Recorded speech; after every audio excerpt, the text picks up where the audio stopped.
Hi, ഞാൻ പിന്നെ നമ്മുടെ OC-യെ വെച്ചിട്ടൊരു വീഡിയോ ചെയ്ത് തന്നെ താഴെ വന്ന കമന്റ്സ് ഉണ്ട്. ഞാൻ അന്തം വിട്ടിരിക്കുകയാണ്. നിങ്ങളത് തെറ്റിദ്ധരിച്ചിട്ടാണ് കേട്ടോ. ഞാൻ എന്താണ് പറഞ്ഞതെന്ന് നിങ്ങൾക്ക് ശരിക്കും മനസ്സിലായിട്ടില്ല. അതുകൊണ്ടാണ് നിങ്ങൾ എന്നെ ഇങ്ങനെ പൊങ്കാലിടുന്നതെന്ന് തോന്നുന്നു. കുറേ കമന്റ്സ് ഉണ്ട്. നമുക്ക് ഒന്ന് രണ്ട് കമന്റ്സ് വായിച്ചിട്ട് എനിക്ക് പറയാനുള്ള ഒരു എക്സ്പ്ലനേഷൻ തരാം. അപ്പം നിങ്ങൾക്ക് ഏകദേശം ഞാൻ എന്താ ഉദ്ദേശിച്ചെന്ന് പിടികിട്ടും. വാസ്തവത്തിൽ ഈ ഒരു വിഷയമേ ഞാൻ പറഞ്ഞത് നിങ്ങൾക്ക് മനസ്സിലാകാത്തതാണ്. അല്ലാതെ ഞാൻ അവളെ അനുകൂലിച്ചുകൊണ്ടോ അല്ലെങ്കിൽ അവൾ പറഞ്ഞത് ശരിയാണെന്നോ എന്ന് എവിടെയും പറഞ്ഞിട്ടില്ല. അതെന്താണ് അങ്ങനെ നിങ്ങൾക്ക് അങ്ങനെ ഒരു ഇത് നരേഷൻ കിട്ടിയെന്നുള്ളത് എനിക്ക് മനസ്സിലായിട്ടില്ല. അപ്പം ഈ OC പറഞ്ഞ ഒരു കാര്യം അതിൽ ഞാൻ എടുത്തു പറയുന്നുണ്ട്. ഈ ഒരു വിഷയത്തിൽ എനിക്ക് നെഗറ്റീവ് അഭിപ്രായമാണ്. ആ പെണ്ണ് പറഞ്ഞത് ശരിയല്ല എന്ന് തന്നെയാണ് ഞാൻ പറഞ്ഞത്. ഇതിൽ ഭർത്താവിന്റെ അമ്മയെ അമ്മ എന്ന് വിളിക്കുന്നതിന് എഗൻസ്റ്റ് ആയിട്ടുള്ള ഒരു കാര്യം ഞാൻ അവിടെ പറഞ്ഞു വെച്ച ഒരു കാര്യം. ഇപ്പൊ നമ്മൾ സാധാരണ നമ്മുടെ കുടുംബത്തിലേക്ക് ഒരു പെൺകുട്ടിയെ കല്യാണം കഴിച്ചു കൊണ്ടുവന്ന അവളുടെ ലൈഫ് അവള് അനുഭവിക്കുന്ന കുറെ ബുദ്ധിമുട്ടുകൾ, ഒരു മരുമകൾ എന്ന രീതിയിൽ ആ പെൺകുട്ടി അനുഭവിക്കുന്ന ബുദ്ധിമുട്ടുകളെ കുറിച്ചാണ് ഞാൻ അവിടെ പറഞ്ഞിട്ടുള്ളത്. OC പറഞ്ഞ ഒരു കാര്യത്തിനെയും എനിക്ക് യോജിക്കാനാകത്തില്ല. ബിക്കോസ് അങ്ങനെ ഒരു മരുമകളാണ് എൻ്റെ വീട്ടിലുള്ളതെങ്കിൽ സത്യത്തിൽ സങ്കടകരമായ ഒരു അവസ്ഥയിലൂടെ ആയിരിക്കും ഞാൻ നടന്നു നീങ്ങുക. കാരണം ഒരു റെസ്പെക്റ്റും ഇല്ലാത്തൊരു പെണ്ണാണത്. അത് ആരൊക്കെ പറഞ്ഞിരുന്നു മീനമ്മ എന്ന് അവൾ മീനമ്മ എന്നും മുളകമ്മ എന്നൊന്നും ആരെയും വിളിച്ചിട്ടില്ല. അവൾ അപ്പോഴും മുതലേ പറയുന്ന കാര്യം ഞാൻ അത് വ്യക്തമായിട്ട് ആ ഒരു വിഷ്വലും കൂടെ അവിടെ ഞാൻ ആഡ് ചെയ്തിരുന്നു. 2 വർഷം മുമ്പുള്ള അവളുടെ വീഡിയോയിലുള്ള വിഷ്വലും കൂടെ ഞാൻ ആഡ് ചെയ്തിരുന്നു. അവൾ അപ്പോഴും അവരോട് റെസ്പെക്റ്റ് ഇല്ലാതെ തന്നെയാണ് പെരുമാറിയിട്ടുള്ളത്. അവൾ പറഞ്ഞ സ്റ്റേറ്റ്മെന്റ് ശരിയാണെന്ന് ഞാൻ എവിടെയും പറഞ്ഞിട്ടില്ല. പിന്നെ എന്തിനാ അങ്ങനെ കമന്റ്സ് എന്ന് എനിക്ക് അറിയത്തില്ല. അതിൽ കുറേ പേര് നല്ല മനസ്സിലാക്കി തന്നെ ഇട്ടിട്ടുണ്ട്. അല്ലാതെ കുറേ പേര് കമന്റ് ഇട്ടിരിക്കുന്നത് പിന്നെ എപ്പോഴും സമൂഹം ഒന്ന് തന്നെ, ക്യാഷ് ഉള്ള സ്റ്റാറ്റസ് ഉള്ള വീട്ടിലെ കാണാൻ കൊള്ളാവുന്ന പിള്ളേർക്ക് എന്ത് കാണിച്ചാലും ഒരു പ്രിവിലേജ് ഉണ്ട്. പിന്നെ അച്ഛൻ കുറച്ച് സ്വാധീനമുള്ളതും കൂടെ ആണെങ്കിൽ എല്ലാവർക്കും ഒരു പേടിയാണ് കൃത്യമായി വിമർശിക്കാൻ. പക്ഷേ ഇത് പ്രിവിലേജ് ഒന്നുമില്ലാത്ത സ്ത്രീകൾക്ക് നേരെ ഇതൊക്കെ രീതിയിൽ വ്യാഖ്യാനിച്ചാണ് വീഡിയോ വരുന്നതെന്ന്. ഈ ഒരു വിഷയത്തിൽ ഞാൻ മുൻപേ ഞാനൊരു വീഡിയോ ഇട്ട് ഞാൻ പറഞ്ഞേനെ, എനിക്ക് കൃഷ്ണകുമാർ എന്ന വ്യക്തിയുടെ ഒരു സ്വാധീനവും എന്നെ ബാധിക്കത്തില്ല.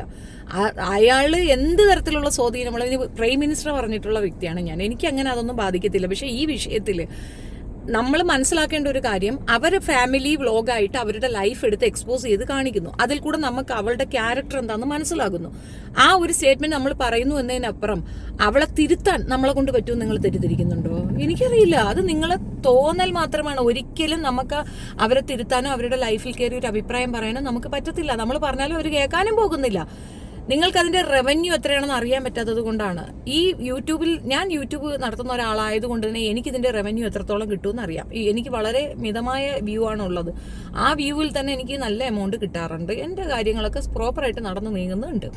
അപ്പം ഇത് ഞാൻ വേണമെങ്കിൽ എനിക്ക് സ്റ്റോപ്പ് ചെയ്യാം. ആൻഡ് നമുക്കൊരു സോഷ്യൽ കമ്മിറ്റ്മെന്റും കൂടെ ഇതിനകത്ത് ആഡ് ഓൺ ഉണ്ട്. അതും കൂടെയാണ് ഇതിനകത്തുള്ളൊരു ഇത്. ഇത്രയധികം തെറിയും ബഹളവും ഒക്കെ കേട്ടിട്ട് പലരും ഇത് നിർത്തിപ്പോകാത്തതിന്റെ ഒരു റീസൺ റവന്യൂ തന്നെയാണ്.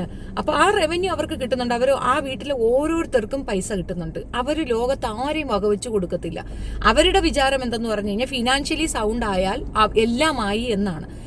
അവരെ നമ്മൾ മറ്റുള്ളവരുമായിട്ട് കമ്പാരിസൺ പോലും നടത്തരുത്. ഇപ്പോൾ മോഹൻലാലിന്റെ മമ്മൂട്ടിയുടെയൊക്കെ ഒരു ആസ്തി നിങ്ങൾ ആലോചിച്ച് നോക്കുക. പക്ഷെ അവരെങ്ങനെയാണ് മറ്റുള്ളവരുമായിട്ട് ബിഹേവ് ചെയ്യുന്നത്? ഇതെല്ലാം പോട്ടെ. ഇപ്പൊ നമ്മൾ ജയിച്ച വിജയ്, CM വിജയ്, അയാളുടെ ആസ്തി എത്രയെന്നാണ് നിങ്ങൾ വിചാരിക്കുന്നത്? അയാളെ അങ്ങനെയാണ് തൊഴുതോടെ സംസാരിക്കുന്നുണ്ട്. അപ്പം അത് എളിമയാണ്, അത് പാരമ്പര്യ ഗുണമാണ്. അതില്ലാത്ത ഒരു ഫാമിലിയാണത്. നമ്മൾ അവരെ ക്രിറ്റിസിസം നടത്താനുള്ള ഒരു കാര്യവും ഞാൻ അത് വെരി ബിഗിനിങ്ങേ ഞാൻ പറഞ്ഞിരുന്നു, സ്കിപ്പ് ചെയ്യുക, അത് കാണാൻ പോകരുത്. അവൾ കാണിക്കുന്നത് വെറും ഇതാണെന്ന് ഞാൻ പറഞ്ഞു കഴിഞ്ഞു. പിന്നെന്താ? പിന്നെ ഈ പറയുന്ന കണക്ക് ഒരു ഇതുമില്ല. പിന്നെ രണ്ടാമതൊരു കമന്റ് കേട്ടോണ ഷിഫു ഇട്ടിരിക്കുന്നതാണ്, അമ്മ എന്ന് ഇഷ്ടമില്ലെങ്കിൽ വിളിക്കേണ്ട, പക്ഷെ വഴിയിൽ പോകുന്നവരെയൊക്കെ അമ്മ എന്ന് വിളിക്കാൻ പറ്റുമോ? ആ പ്രയോഗം വേണ്ടിയിരുന്നില്ല. അപ്പം മുന്നേ ഇവൾ മീനമ്മ എന്ന് വിളിച്ചിരുന്നു. അവൾ മീനമ്മ എന്ന് എവിടെയും വിളിച്ചിട്ടില്ല. അതാണ് ഞാൻ നേരത്തെ ഉള്ള ആ വീഡിയോ കൊണ്ടുവന്ന് അവിടെ ആഡ് ചെയ്തത്. അവൾ മീനമ്മ എന്ന് അവരെ വിളിച്ചിട്ടില്ല. അവൾ അശ്വിന്റെ അമ്മ എന്ന് തന്നെയാണ് പറഞ്ഞിട്ടുള്ളത്. അവൾ മാറ്റി പറഞ്ഞിട്ടില്ല. അവൾ അങ്ങനെ തന്നെ പറയണത്. അവൻ കേട്ടുകൊണ്ടിരിക്കുകയാണ് ഇവൾ ഈ സ്റ്റേറ്റ്മെന്റ് പറയുമ്പോൾ. ഇത് എഡിറ്റ് ചെയ്ത് പബ്ലിഷ് ചെയ്യുമ്പം അവനും ഉണ്ടാവുമല്ലോ. അവൻ അറിഞ്ഞൂടെ? ചാനൽ അവന്റെ കയ്യിലും ഇല്ലേ? എന്റെ അമ്മ എങ്ങനെ അവൾ ഇൻസൾട്ട് ചെയ്യണത് പാടില്ല എന്ന് അവന് പറയാനുള്ള വോയിസ് അവനില്ലേ? ഇല്ല. ഹെൻപെക്കഡാണ്. അതുകൊണ്ട് അവനത് കേട്ടോണ്ടിരിക്കുന്നു. പിന്നെ വേറൊരു കമന്റ് ഉണ്ടായിരുന്നു, ഈ ഹൻസികയുടെ വിഷയം മുക്കാൻ വേണ്ടിയിട്ടാണെന്ന്. അത് നിങ്ങൾക്ക് അറിയാത്തത് കൊണ്ടാണ്. ഹൻസികയുടെ വിഷയം മുക്കാൻ അവർ ഓൾറെഡി പണി ചെയ്തു കഴിഞ്ഞു. അവർ ഈ വീഡിയോ ഇടുന്നവർക്കൊക്കെ എതിരെ കേസും കൊണ്ട് കൊടുത്തു. അതിന്റെ കൂടെ എല്ലാവർക്കും സ്ട്രൈക്ക് കൊടുത്തു എന്നാണ് ഞാൻ അറിഞ്ഞത്. സ്ട്രൈക്ക് ഇപ്പൊ എനിക്ക് തരാത്തത് എന്താണെന്ന് എനിക്കറിയത്തില്ല. എനിക്ക് തന്നാൽ ഞാൻ തിരിച്ചു കൊടുക്കും. മീൻസ് ഞാൻ അതിനെതിരെ കംപ്ലൈന്റും കൊടുക്കും. എനിക്ക് തന്ന ആ ഒരു അക്കൗണ്ടിനെ ഞാൻ പൂട്ടിക്കാനുള്ള പരിപാടി ഞാൻ ചെയ്യും. കാരണം ഞാൻ ടെക്നിക്ക് മക്കളെ കൊണ്ട് പഠിപ്പിച്ച ആളാ. എനിക്ക് അതിനുള്ള റെസിസ്റ്റ് ചെയ്യാനുള്ള പവറുണ്ട്. എനിക്കറിയാം അത് എന്ത് ചെയ്യണമെന്ന്. എല്ലാവരും അങ്ങനെ തന്നെ, മിക്ക ആൾക്കാരും അങ്ങനെ തന്നെ. ഇപ്പൊ അനന്തുവിനെയൊക്കെ സ്ട്രൈക്ക് കൊടുത്തു കഴിഞ്ഞാൽ അനന്തു നല്ല പണി തരും. വിവിക്ക് കൊടുത്താൽ വിവിക്ക് അറിയാതെ എങ്ങനെ ചെയ്യണമെന്ന്. അപ്പം അറിയുന്നവരെയൊന്നും ഒരു ചൊറിയൂല, അല്ലാത്തവരെ ചൊറിയുമായിരിക്കാം. ഒരു കാര്യം മനസ്സിലാക്കുക, ഈ പറയുന്ന പൊതുസമൂഹത്തിൽ ആൾക്കാരെ വായി മൂടിക്കെട്ടുക എന്നുള്ളത് അവരുടെ ഉദ്ദേശ ലക്ഷ്യമാണ്. അതിനവർ ചെയ്യുന്നുമുണ്ട്, അതിനുള്ള എഫർട്ട് അവർ ഇട്ടിട്ടുമുണ്ട്. പക്ഷെ ഹൻസികയെ സേവ് ചെയ്യാൻ വേണ്ടിയിട്ടാണ് ഈ പെണ്ണ് ഈ സ്റ്റേറ്റ്മെന്റ് പറഞ്ഞതെന്ന് പറഞ്ഞാൽ ഒരിക്കലും വിശ്വസിക്കാക്കത്തില്ല. സ്വന്തം ബോഡിയെ സ്വയം ചരക്കെന്ന് അവകാശപ്പെട്ട ഒരു രീതിയിലുള്ള ക്വാളിറ്റിയും ഇല്ലാത്തൊരു കൊച്ചാണത്. അതിന്റെ ക്വാളിറ്റി എന്ന് പറയുന്നത് കാണാൻ ചന്തണ്ട്, കാണാൻ നല്ല ഭംഗിയുണ്ട്. രണ്ടാമത്തെ ഒരു കാര്യം എന്ന് പറഞ്ഞാൽ അത് സ്വന്തമായിട്ട് അധ്വാനിച്ച് ഇവിടം വരെ എത്തി. അതൊരു റോൾ മോഡലായിട്ട് പെണ്ണുങ്ങൾക്ക് മുന്നോട്ട് വയ്ക്കാവുന്ന കാര്യമാണ്. അവർ തനിയെ വീട്ടിലേക്ക് പോയത് അവൾക്ക് ആ കുടുംബവുമായിട്ട് അഡ്ജസ്റ്റ് ചെയ്ത് പോകാൻ താല്പര്യമില്ലാത്തതുകൊണ്ടാണ്. അവൾ താല്പര്യപ്പെട്ടിരുന്നെങ്കിൽ ആ കുടുംബത്തിൽ നിന്ന് പോകാന്നുള്ളതേ ഉള്ളൂ. അവൾക്ക് താല്പര്യമില്ല, അവൾക്ക് ആ അറ്റ്മോസ്ഫിയർ പറ്റത്തില്ല. അവൾ അത് തനിയെ ഒരെണ്ണം ഉണ്ടാക്കി അങ്ങോട്ട് പോയി. അങ്ങനെ കേപ്പബിലിറ്റി ഉള്ള ഒരു മരുമകളെ കിട്ടിയത് കൊണ്ട് അവർ സമാധാനമായിട്ടിരിക്കുന്നത്. അവർക്ക് അല്പം പോലെ എന്തെങ്കിലുമൊക്കെ വാങ്ങിച്ചു കൊടുക്കുക, ലീലയെ കൊണ്ടുപോയി ചാപ്പാട് വാങ്ങിച്ചു കൊടുക്കുകയൊക്കെ ചെയ്യുമ്പോൾ ആ അമ്മയെ ഒരുക്കി കെട്ടുന്ന കണ്ടില്ല, തലയിൽ എന്തൊക്കെ വെച്ചിട്ട് അവരെങ്ങനെ. അവർക്ക് ഇതൊക്കെ പുതുമയുള്ള കാര്യമായിരിക്കും. അവർക്ക് ആ മരുമകളെന്ന് പറഞ്ഞാൽ അവരെ രാജകീയമായി ട്രീറ്റ് ചെയ്യുന്ന ആളായിട്ടായിരിക്കും അവർ വിചാരിച്ചിട്ടുണ്ടാവുക. അവരിതൊന്നും കാണുന്ന പോലും ഉണ്ടാവത്തില്ല. ഇനി കണ്ടാലും അവരിത് വഹവയ്ക്കാനും പോകുന്നില്ല. ബിക്കോസ് അവർക്ക് ആൾറെഡി അറിയാം അവരുടെ ലിമിറ്റ് എന്താണെന്ന് അറിയാം. ഈ പറയുന്ന ജാതിയിലാണ് ഒരു ഉയർച്ച അവനുള്ളത്. അവൻ എന്തോ ബ്രാഹ്മണൻ എന്തോ ആണ്. അല്ലാത്ത രീതിയിൽ അവൻ വെറും താഴെക്കടയിലാണ്.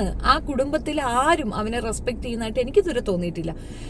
നമുക്കൊരു വീട്ടിൽ റെസ്പെക്ട് കിട്ടുന്നില്ലെങ്കിൽ നമ്മൾ അവിടെ നിൽക്കരുത് എന്നുള്ളത് നമ്മുടെ കോമൺ സെൻസ് ആണ്. അതില്ലാത്ത ഒരുത്തന്നെ നമുക്ക് ഇങ്ങനെ തിരുത്താൻ പറ്റും. അപ്പൊ അവനത് അനുസരിച്ച് ജീവിക്കാൻ അവൻ തയ്യാറായി കഴിഞ്ഞു. പിന്നെ നമ്മൾ അതിനകത്ത് എന്ത് പറയാനാണ്?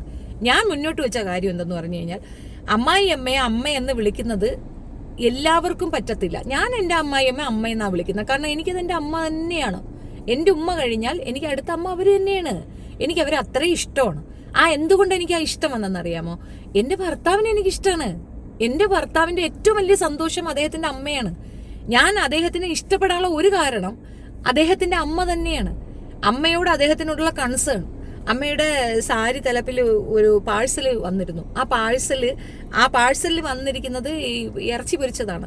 അപ്പൊ അത് കെട്ടി ഭദ്രമാക്കാൻ വേണ്ടിയിട്ട് അവരവരുടെ സാരി എങ്ങണ്ട കീറി അത് കെട്ടി വെച്ചിട്ട് അത് കൊടുത്തു വിട്ടിരുന്നു. അപ്പൊ ഇത് വന്ന് കിട്ടിയപ്പോൾ ഞാൻ പോയി പാഴ്സൽ വാങ്ങിക്കൊണ്ട് വന്നപ്പം ഈ പാഴ്സൽ കണ്ടപ്പോൾ പുള്ളി അത് ഭയങ്കര ആക്രാന്തത്തോടെ തുറന്ന് അതിനകത്തിരിക്കുന്നത് മീറ്റാണോ അതൊന്നും നോക്കാതെ ആ തുണി പെട്ടെന്ന് എടുത്തിട്ട് ഇതെന്റെ അമ്മയുടെ ഉടുപ്പാണ്, അതെന്റെ അമ്മയുടെ സാരിയാണെന്ന് പറഞ്ഞാൽ അതെടുത്ത് മുത്തുന്ന കണ്ടു. ഞാൻ അവിടേക്ക് ഫ്ലാറ്റ് ആവുകയാണ് ചെയ്തത്. ഒരു അമ്മയെ റെസ്പെക്ട് ചെയ്യുന്ന മകൻ നമ്മളെ ഉള്ളം കൈ വെച്ച് നോക്കും എന്നുള്ളത് ഉറച്ച കാര്യമാണ്. എനിക്കത് അനുഭവമാണ്. അപ്പൊ അതുകൊണ്ട് തന്നെ ആ അമ്മയെന്ന് വിളിക്കാനാണ് എനിക്ക്. ഞാൻ മാമിയെന്ന് വിളിക്കാറില്ല. എനിക്ക് അവർ അമ്മായിയായിട്ട് എനിക്ക് തോന്നിയിട്ടില്ല. അത്ര സ്നേഹം നമ്മൾ അങ്ങോട്ട് കൊടുക്കുന്നു, അവർ തരുന്നു. അങ്ങനെയുള്ള ഒരുപാട് പേരുണ്ട്. അങ്ങനെ ബ്ലെസ്ഡ് ആയ ഒത്തിരി മരുമക്കളുണ്ട്, ബ്ലെസ്ഡ് ആയ ഒത്തിരി അമ്മായിയമ്മമാരും ഉണ്ട്. അത് സത്യം പറഞ്ഞു കഴിഞ്ഞാൽ അതൊക്കെ ഒരു നല്ല രീതിയിൽ നമുക്ക് കിട്ടുന്ന ഒരു ഭാഗ്യം തന്നെയാണ്. അത് അവന് കിട്ടിയിട്ടില്ല, അവന്റെ ആ വീട്ടുകാർക്ക് കിട്ടിയിട്ടില്ല. അതിനിപ്പോൾ എന്ത് ചെയ്യാൻ പറ്റും? പക്ഷെ അവനത് ഭയങ്കര ലക്കാണ്, ലോട്ടറിയാണ്. അതിൽ തർക്കിക്കാൻ പറ്റുമോ നിങ്ങൾക്ക്? അവനൊരു സാധാരണ ഇപ്പൊ അവന്റെ തമിഴ് ഇതിലുള്ള ഒരു പെണ്ണെ കല്യാണം കഴിച്ചാൽ ഒരു പക്ഷേ ഒരു ജോലിയുള്ള പെണ്ണെ കിട്ടുമായിരിക്കാം. ഇത്രയും ഇൻകം വരുന്ന ഒരു പെൺകുട്ടിയെ കിട്ടുമോ? പ്രധാനമന്ത്രിയുടെ മടിയിൽ വരെ പോയിരിക്കാൻ പറ്റുന്ന കപ്പാസിറ്റി ഉള്ള ഒരാളെ കിട്ടുമോ?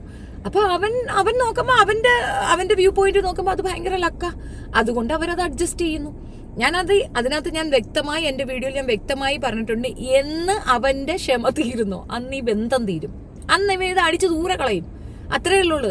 ഇതിനേക്കാൾ ഉള്ളം കയ്യിൽ വെച്ച് നോക്കിയതാണ് ജയം രവി ഏബിളായ നല്ലൊരു ആക്ടറായിരുന്നു. അയാളെ ആ പെണ്ണിനെ കൊണ്ട് കെട്ടിച്ച് അയാളെ വെറും വരച്ച വരെ നിർത്തിയ അമ്മായിയമ്മ. ആ പെണ്ണ് പറയണത് എവിടെ വേണമല്ലോ, ആ പെണ്ണ് പറയണ ഒരു കാര്യം, എന്നെ പൊന്നുപോലെ നോക്കി എൻ്റെ ഹസ്ബൻഡ് ആണ് എന്നാ പറഞ്ഞേ. കുടുംബത്തിൽ നിന്ന് അവനെ പിരിച്ചു കൊണ്ടുപോയി വെറും ഒരു വാലായി അവനെ കൊണ്ട് നടന്നു. അവസാനം അവന്റെ ക്ഷമയുടെ നെല്ലിപ്പകലക തകർന്നപ്പോ അവൻ കൊച്ചുങ്ങളെ നോക്കിയില്ല, ഭാര്യയെ നോക്കിയില്ല, പണവും നോക്കിയില്ല, സാർവത്രം കളഞ്ഞിട്ട് അവൻ ഇറങ്ങി വന്നു. അതങ്ങനെ വരുള്ളൂ. അപ്പോൾ ഇത് അങ്ങനെ വരുമെന്ന് ചോദിച്ചാൽ അതിനെപ്പറ്റി എനിക്കറിയത്തില്ല. അത് അവൾ കൺസേൺ ചെയ്യുന്നുണ്ടെന്ന് ചോദിച്ചാൽ അതും അറിയത്തില്ല. ഫിനാൻഷ്യലി ഇൻഡിപെൻഡൻസ് ഒരു പെണ്ണിന് വന്നു കഴിഞ്ഞാൽ പെണ്ണ് ആദ്യം ചെയ്യുന്നത് ആണുങ്ങളെ വേണ്ടാന്ന് വെക്കുക. അതേസമയം ഒരു ആണിനാണ് ഫിനാൻഷ്യലി കുറച്ച് സൗണ്ട് ആവുന്ന ഒരു സിറ്റുവേഷൻ വന്നാൽ അവന് 4-5 പെണ്ണുങ്ങൾ വേണമെന്നാണ് വയ്ക്കുന്നത്. അത് ആ ഡിഫറൻസ് ഉണ്ട് എന്ന് മനസ്സിലാക്കുക. ഞാൻ മോട്ടിവേറ്റ് ചെയ്ത ഒരു തനിയെ താമസിക്കുന്ന ഏറ്റവും ബെറ്ററാണ്. കാരണം 2 കുടുംബത്തിലും പോയി നിന്നുകൊണ്ട് 2 പേരും ഇകഴ്ത്തപ്പെടാതെ തനിയെ താമസിക്കുന്നതാണ് ബെസ്റ്റ് ചോയ്സ് എന്നാണ് ഞാൻ പറഞ്ഞത്. അത് നിങ്ങൾ മനസ്സിലാക്കുക. ഞാൻ ഇവരെയൊന്നും ഭയപ്പെട്ട് ജീവിക്കുന്ന വ്യക്തിയല്ല. എനിക്ക് ഇവരെയൊന്നും ഭയപ്പെടേണ്ട കാര്യമില്ല. അത് മനസ്സിലാക്കുക. നമ്മൾ പബ്ലിക്കിൽ കാണുന്ന എന്ത് വിഷയവും എടുക്കും, ഏത് സബ്ജക്റ്റും ഞാൻ എടുക്കും. എനിക്ക് എൻ്റെ കയ്യിൽ അത് കംഫർട്ടാണെന്ന് തോന്നിക്കഴിഞ്ഞാൽ ഏത് സബ്ജക്റ്റും ഞാൻ എടുക്കും, അത് ഞാൻ സംസാരിക്കും. അല്ലാതെ ഇപ്പം അവളെ കുറെ കളിയാക്കിയത് കൊണ്ട് എന്ത് പ്രയോജനം? അതൊക്കെ ഹേർട്ട് ചെയ്യുന്ന നിങ്ങൾക്ക് ഫീൽ ചെയ്യുന്ന അവളൊരു രീതിയിൽ അത് മൈൻഡ് പോലും ചെയ്യത്തില്ല. ഇത് വെറുതെ you are wasting your time. അതിനേക്കാൾ ഉപരി അത് ശരിയാണോ തെറ്റാണോ എന്നുള്ള ഒരു കാര്യം, ആ ഒരു ഇമ്പാക്ട് പൊതുസമൂഹത്തിന് ഇട്ടുകൊടുക്കുന്നില്ലേ ബെസ്റ്റ് ചോയ്സ്. കുട്ടികൾക്ക് മനസ്സിലാവുമല്ലോ ഇങ്ങനെയാണ് എന്നുള്ളത്. അവരെ പോട്ടെ, ഒരുപാട് കമന്റ്സ് അല്ലാതെ വന്നിട്ടുണ്ടായിരുന്നു. നമ്മൾ എവിടെ പോയാലും അമ്മമാരെ കണ്ടാൽ പറയും. ഞാൻ അമ്പലത്തിലൊക്കെ പോകുമ്പോഴത്തേക്ക് ഇത്തിരി പ്രായം ചെന്ന അമ്മമാരെ കണ്ടു കഴിഞ്ഞാൽ ഭയങ്കര ഹാപ്പിനെസ് ആണ്. അമ്മേന്ന് എന്നെ വിളിക്കുക. അവരൊക്കെ അമ്മ ആയതുകൊണ്ടാണോ? നമ്മൾ അമ്മേന്നേ വിളിക്കുള്ളൂ. എന്തുകൊണ്ടാ? നമ്മൾ വളർത്തിയത് അങ്ങനെയാണ്, നമ്മൾക്ക് പഠിപ്പിച്ചു തന്നത് അങ്ങനെയാണ്. നമ്മളുടെ പൈതൃകം അതാണ്, റെസ്പെക്ട് ചെയ്യുക എന്നുള്ളതാണ്. അത് റെസ്പെക്ട് തന്നെയാണ്. അവർക്ക് ആ റെസ്പെക്ട് ഇല്ല. ബില്ലി എനിക്ക് വഴി കാണുന്നവരെന്ന് വിളിക്കാൻ പറ്റും. അവന്റെ അമ്മയെ അവള് വഴി കാണുന്ന ഒരു സ്ത്രീയായിട്ടാണ് അവള് കാണുന്നത്. അത് നമ്മൾ പറഞ്ഞിട്ട് എന്താക്കാനാ? എന്ത് തോന്നിവാസങ്ങളാ കാണിക്കണേ? അതേപോലെ കൊണ്ടുവന്ന് ഹായ് ബായ് ഇറക്കി വിടുന്ന ഒരു രീതി, തിരിച്ച് അവരും അങ്ങനെ തന്നെയാണ്. ആ കുട്ടിയോട് അവർ കാണിക്കുന്ന ഇത് കണ്ടില്ലേ? അത് നമ്മൾ അത് പറയുന്നില്ലല്ലോ. എന്തുകൊണ്ട് പറയുന്നില്ല? അവർ പാവങ്ങളായതുകൊണ്ടോ? അല്ല, ഇത് കുറച്ച് നമുക്ക് വല്ലാണ്ട് ഇറിറ്റേറ്റ് ആവും അവളുടെ ഈ പെർഫോമൻസും പ്രഹസനവും ഒക്കെ കാണുമ്പോൾ. 2 ദിനം കൊണ്ട് ഒരുത്തനെ തണ്ടിലേറ്റുന്നതും ഭവാൻ 5-6 ദിവസം കൊണ്ട് വലിച്ചു വാരി താഴെ ഇടുന്നതും ഭവാൻ മനസ്സിലാക്കിക്കൊള്ളുക. അഹങ്കരിച്ചവര് ജയിച്ചതാ ചരിത്രമേ ഇല്ല. അത് മനസ്സിലാക്കിക്കൊള്ളുക. അത് വൺസ് ഇൻ എ വൈൽ നമുക്ക് നമ്മുടെ കണ്ണിൽ തന്നെ കാണാൻ പറ്റും. ഇതിനേക്കാൾ പൊത്തി ആകാശമുട്ട തുള്ളി കടന്നവരൊക്കെ നിലത്താഴ്ചയിൽ വന്നിട്ടുണ്ട്. അത് ഇതത്രയേ ഉള്ളൂ. അയാൾ ഒരു ജനപ്രതിനിധിയാണ് എങ്കിൽ, അയാളുടെ മക്കൾ ഇങ്ങനെ തോന്നിവാസങ്ങൾ കാണിക്കുമ്പോൾ അയാൾ അത് വിലക്കുന്നില്ല എങ്കിൽ അയാൾ ഒരു പ്രതിനിധി ആകാനുള്ള യോഗ്യത ഇല്ലെന്ന് ഞാൻ കഴിഞ്ഞ വീഡിയോ പറഞ്ഞിട്ടുണ്ട്.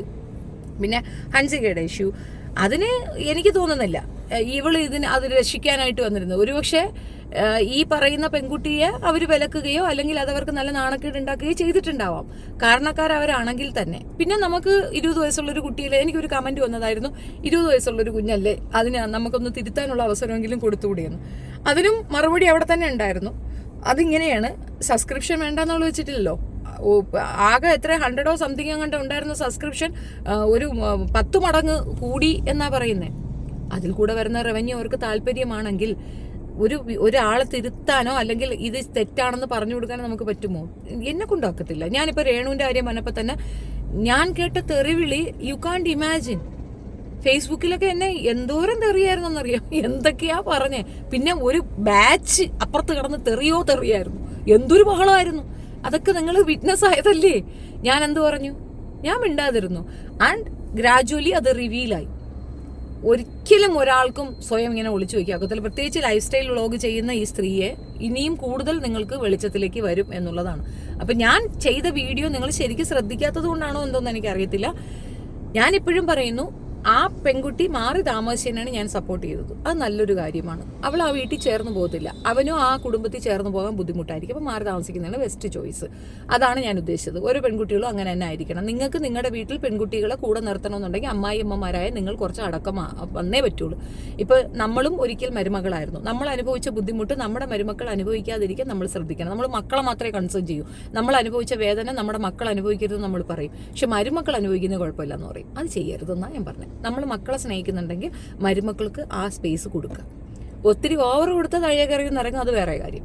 അതൊക്കെ ഒരു നേക്കാണ്. നമ്മൾ ലൈഫിൽ ഇപ്പം എനിക്ക് ഡ്രൈവിംഗ് അറിയാം, ഹൗ ടു ഡ്രൈവ് എന്നറിയാം. ഡ്രൈവിംഗ് അറിയാവുന്ന വേറൊരാൾക്ക് എന്നെ പോലെ ഡ്രൈവ് ചെയ്യാൻ പറ്റത്തില്ല. അത് അവരുടെ ട്രിക്കാണ്. എല്ലാം അങ്ങനെ, എല്ലാ ലൈഫും അങ്ങനെ തന്നെയാണ്.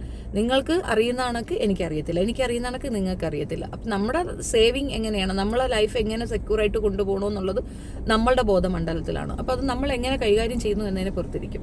അപ്പോൾ ഈ വിഷയത്തിൽ കുറേ കമൻറ്റ് കണ്ടുകൊണ്ട് മാത്രമാണ് ഞാൻ വീഡിയോ വീണ്ടും ചെയ്യുന്നത് കേട്ടോ. നിങ്ങൾക്ക് അങ്ങനെ ഒരു മുഷിവോ വേദനയോ തോന്നിയിട്ടുണ്ടെങ്കിൽ ഐ എം റിയലി സോറി. ഞാൻ അങ്ങനെ ഉദ്ദേശിച്ചിട്ടില്ല. എനിക്കങ്ങനെ ആരെയും ഭയവുമില്ല. അവരെ പറ്റി പറയുന്നതിന് എനിക്കൊരു ഇതുമില്ല. അതിനകത്ത് ഞാൻ വ്യക്തമായി പറഞ്ഞിട്ടുണ്ട്, വഴിയിൽ നിൽക്കുന്ന ഒരു വ്യക്തിയായി ആയമ്മയെ പറഞ്ഞിട്ടുണ്ടെങ്കിൽ അതിൻ്റെ പൂർണ്ണ ഉത്തരവാദി അശ്വിനാണ്. അവൾക്ക് അങ്ങനെ ഒരു സ്പേസ് അവൻ കൊടുത്തിട്ടുള്ളത് കൊണ്ടാണ്. തിരിച്ച് അശ്വിൻ എന്ന് പറഞ്ഞു നോക്കട്ടെ ആ സിന്ധുവിനെ, അപ്പം കാണാം ജഗ അവൻ പറഞ്ഞു നോക്കട്ടെ, അപ്പോഴറിയാം. പോട്ട് അശ്വിൻ ഇവരെ ആരെയല്ല, ആ കൂട്ടത്തിലുള്ള മൂന്നെണ്ണത്തിൽ ഒരെണ്ണത്തിനൊന്ന് കളിയാക്കാൻ പറഞ്ഞു നോക്കിയാണ് അശ്വിനെ കൊണ്ട് പറ്റൂല. അവൾ വലിച്ചു ദൂരെ എറിയും.